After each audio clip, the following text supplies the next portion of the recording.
Today I'm going to show you how to make a bank vault in Minecraft. This bank has a lot of different rooms accessed by one keypad. So it's very useful for storing a lot of people's items, and each room has its own code. This is the first of its kind, I think. I've seen one that was massive and had only 4 rooms, but this one is not nearly as big and has a lot of rooms. It does use command blocks though, so if you can't use command blocks, that's a problem for you and you can't make this. First you go inside and you close the door. This door closes with current, so placing a torch won't open the door. Turning this off won't open the door. Turning it off and removing the torch will open the door. That'll just keep you safe and your stuff safe and your code safe. Behind this panel is the banker. This person has to be able to enter codes into command blocks to set a code for a new person's room. And you go through this door, another security door that you can lock behind you, and a binary room selector. If you don't know how binary works, here's a quick tutorial. 1, 2, 3,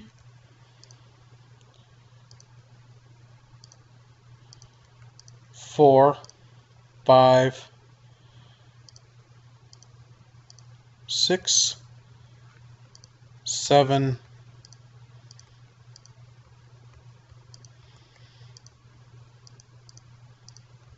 8, 9, 10, and so on. There are 8 bits to this code, so you can have 256 different rooms. I'm going to access the first room. I hit this button on the wall, and the door closes to prevent me from getting stuck inside, because this circuit takes a little bit of time to think it over. And there's a piston door that can trap you in this side if you run over here, change your code back to 0, run through while it's thinking. It will shut behind you, and that is not good. Another safety door, and you enter your 16-bit room code.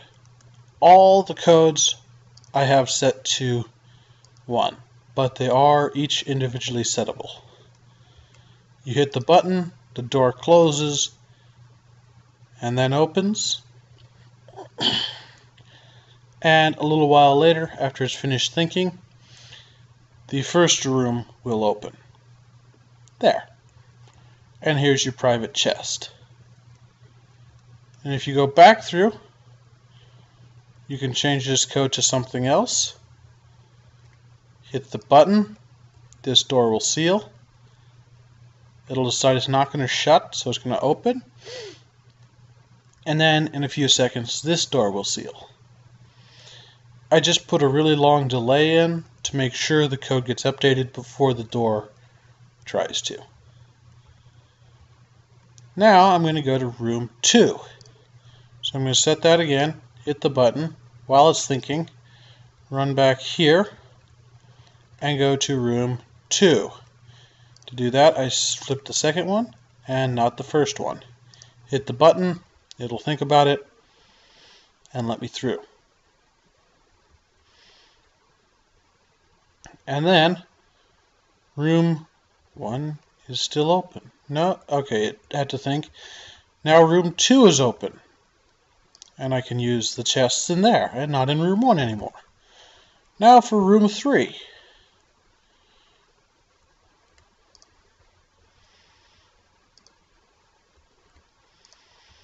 That door will shut and open.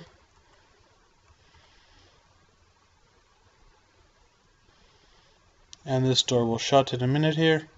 And this door will open. There we go. And I can access the items in there. Then when I'm done, I can go back through here, reset all the switches, so no one can just walk in and say, oh, that's his code, and reset my room number and lock the doors behind me.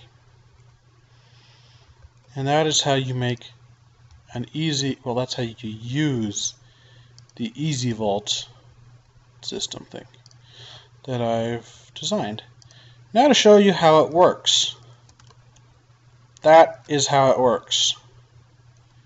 Massive field of redstone and command blocks. Over here you can see that there's buttons on the wall that will control these four outputs that then get spread out so they don't interfere with each other. And they go through this bar or this bar. And these are both linked to the button inside, which is then linked to over here, to more command blocks with the similar setup, and also to the door control. I'll show you how those work in a moment. And off to the room controls, and to a command block that resets the room number. Here's the command block. It adds a number that increments by 0, or well, it goes up 1 0 each time. And that will set your room number. You have a similar setup over here for door control, or sorry, passcode, but this can't handle really big numbers. Minecraft can't.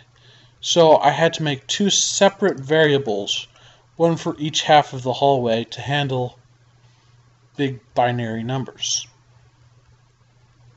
Then there are two resets that reset them both to 0 at the very beginning, and two door looks that see if either is true, then the door is open. This is the circuit that looks at which doors, or which room is here. Is lock 1 true? Is lock 2 true? If all of those are right, it goes in to the bottom here and opens your door, which is a security door. Again, you can fill these little rooms with whatever you want in them. You can put furnaces, chests, beds. It could be a hotel. It could be a prison. It doesn't really matter what you put in them or how big they are. This is just the smallest workable size, really. Now I've gone through, and you can hold 256 rooms. I didn't make them all.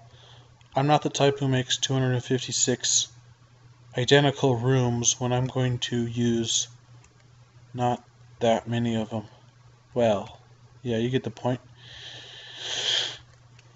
Then this bar is important.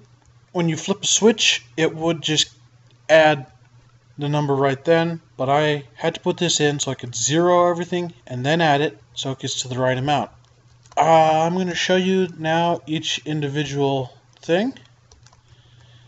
Here is just 2 pins and their circuit that would go with them for setting. As you can see, here's a reset and there's a reset. They're not connected, but that's something you can do later. Flip that switch, it turns that light off, turns that light on.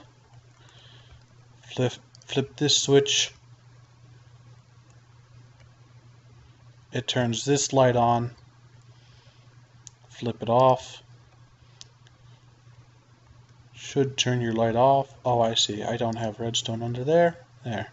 Turns your light off. And same there. If you power either of these, it'll be off. And if you're using snapshots, you can just clone this a couple times and have this, and a few more times and have this. Then build one on the other side. So it can be a lot quicker to make now with snapshots, but I didn't have clone when I was making this, so it took quite a while. Here's the door reading circuit. Your update signal goes in here. when it turns off, yeah, off, and then on again, that'll make sure it's the last thing that happens. It updates this and it goes through and it wonders, are these true? Yes. Here's an AND gate if you don't know what it is. And if this input and this input are true, it'll output power, which can unlock your door. Or actually lock your door. Lock your door. No power unlocks your door. And that's how it works. See the description for all the codes used inside these. This all uses scoreboards. So thanks for watching this video. Build this on your creative mansion just because. 10 minutes.